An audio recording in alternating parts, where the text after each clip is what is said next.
नमस्कार। मेरा नाम अमर हबीब है और मैं अंबाजोगई से आपसे बात कर रहा हूँ। मित्रों, म- हमारे सामने का विषय है बलसागर भारत हो। भारत को बलशाली बनाने के लिए क्या करना होगा, इस विषय पर मुख्यतः हम लोगों को बात करना है। सबसे पहले तो मैं आपको ये बता दूं कि भारत को बलशाली करने के लिए अलग से कुछ भी करने की जरूरत नहीं है। बस एक काम कीजिए कि भारत को कमजोर बनाने की जो कोशिशें हो रही हैं वो रोक दी जाए। ये अप्रोच बिल्कुल अलग है। बलशाली भारत बनाने के लिए आप हजार सूचनाएं कर सकेंगे, लेकिन वो सूचनाएं निरर्थक हैं। वैसा होता नहीं है। होता यह है कि विकास जो है, बलशाली होने की दिशा में उठे कदम जो हैं वो नैसर्गिक होते हैं। उन कदमों को अगर आप रोक रहे हैं तो वो जो रुकावटें हैं उसके कारण भारत कमजोर होता है। बलशाली बनाने के लिए बस इतना ही काफी है कि आप उसको बलशाली होने में रोके मत। आप रोकोगे नहीं तो वो अपने आप बलशाली हो जाएगा। ये विचार करने की एक पद्धति है। असल में क्या हुआ, भारत कमजोर क्यों हुआ? भारत तो बलशाली होना चाहिए था, यहाँ क्या कम है? इतना बड़ा भूप्रदेश है, हिमालय जैसा महान पर्वत है, गंगा यमुना और सैकड़ों नदियां हैं। और क्या चाहिए आपको? ऐसी जमीन है उपजाऊ जो अगर चाहे तो हम पूरे दुनिया को अनाज दे सकते हैं। इतनी हमारे पास उपजाऊ जमीन है। और क्या चाहिए? हमारे पास वो सारी चीजें हैं जो विकास के लिए, प्रगति के लिए, बलशाली होने के लिए आवश्यक है। फिर भी हम नहीं हो पाए। आप 75 साल हो रहे हैं आजादी को, उसके बाद भी हम देख रहे हैं कि हमारे आतराफ किसान आत्महत्याएं कर रहे हैं, महिलाओं में असुरक्षितता का भाव है, हिंदू मुसलमानों के दंगे हैं, जात पात है और कितने प्रॉब्लम्स हैं। और उसमें भी बेरोजगारी है। बेरोजगारी के कारण अभी आप कोरोना के समय देखा कि जब कोरोना शुरू हुआ और शहरों के रोजगार बंद हो गए, हजारों नौजवान देहात की तरफ, अपने गांव की तरफ बढ़ने लगे, चलने लगे। उनको कोई सुविधा नहीं थी, उनके पास कोई बस नहीं आई, उनके पास ना कोई व्हीकल आया। बहुत सारे लोग पैदल ही चलते गए, न जाने कितने रास्ते में मरे। ये नौबत आई, इसका कारण क्या है?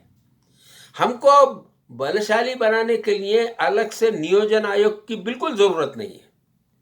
हमको एक ही दृष्टिकोण रखना पड़ेगा कि बलशाली होने में क्या रुकावटें आई वो हमको समझ में आनी चाहिए और वो रुकावटों को दूर करना होगा।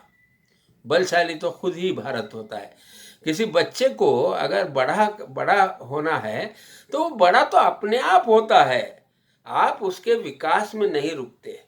अगर कोई पौधा आप लगाते हैं और उसको अगर सूरज की रोशनी न मिले तो वो भला कैसे पनपेगा? आपको ये करना होगा कि उसको सूरज की रोशनी मिलने दी जाए। हमारे देश में ये जो नौबत आई है उसका कारण रुकावटें हैं। और ये रुकावटें किसकी हैं?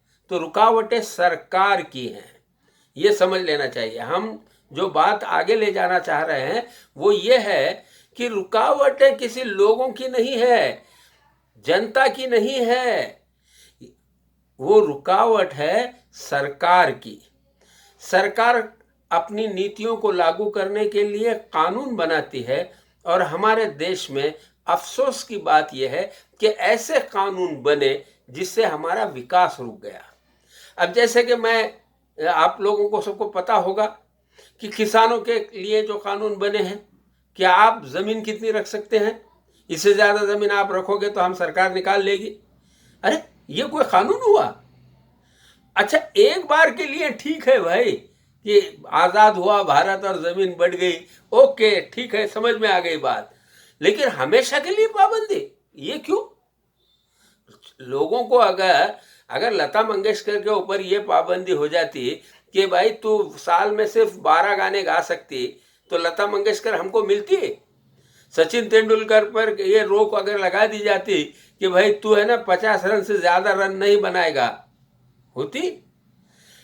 कहीं भी जब आप किसी के ऊपर बंदी लगाते हैं, पाबंदी लगाते हैं, निर्बंध लगाते हैं, अंकुश लगाते हैं, तब आजाद प्रगति बढ़ना, प्रगति होना, इसमें रुकावट पैदा होती है।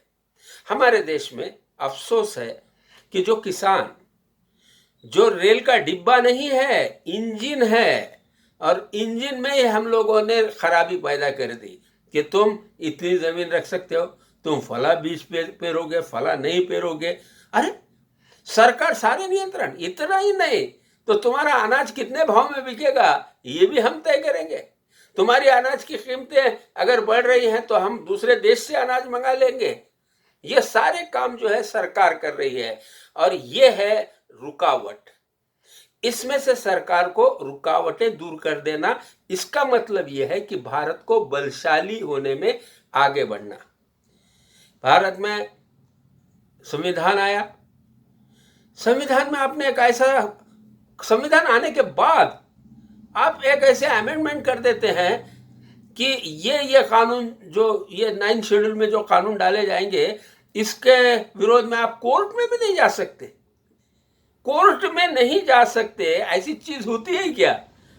कोर्ट तय करेगा ना कि ये न्याय संगत है या नहीं है, संविधान संगत है या नहीं है। आपने वही उल्टा कर दिया संविधान को, तो देश की प्रगति कैसी होगी?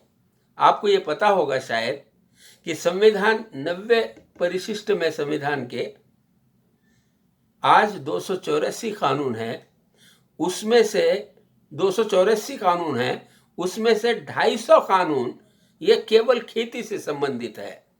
यानी खेती के संबंध में ऐसे कानून बनाए गए जिनके विरोध में कोर्ट में जा ही नहीं सकते। प्रगति होगी कैसी? इतना बड़ा रोड़ा लगा दिया, इतना बड़ा ब्रेक लगा दिया, तो देश की प्रगति कैसी होगी? बलशाली भारत बनाने के लिए हमको ये चाहिए कि जो हर्डल्स हैं वो हर्डल्स को दूर करना।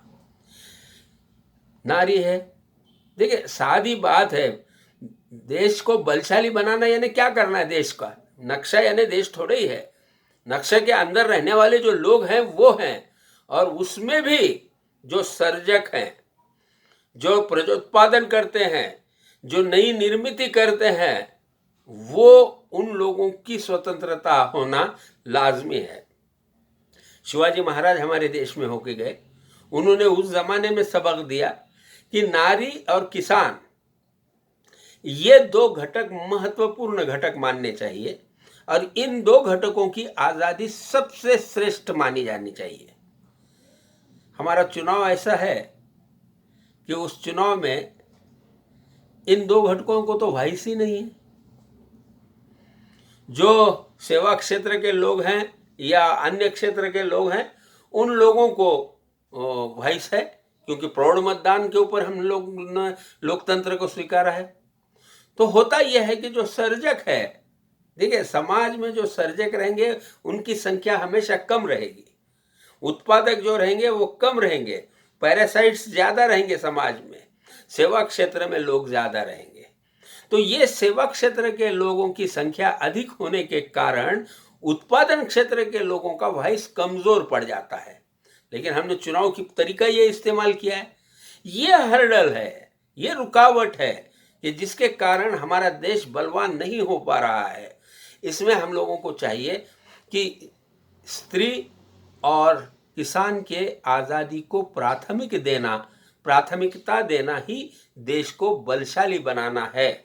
आज पूरे विस्तार से तो बात नहीं होगी, केवल एक मुद्दा आपको सामने रखा है मैंने कि बलशाली भारत बनाने के लिए कुछ भी करने की जरूरत नहीं है, बल्कि जो कोशिशें कमजोर बनाने की चल रही हैं उन कोशिशों को रोक देना चाहिए। धन्यवाद।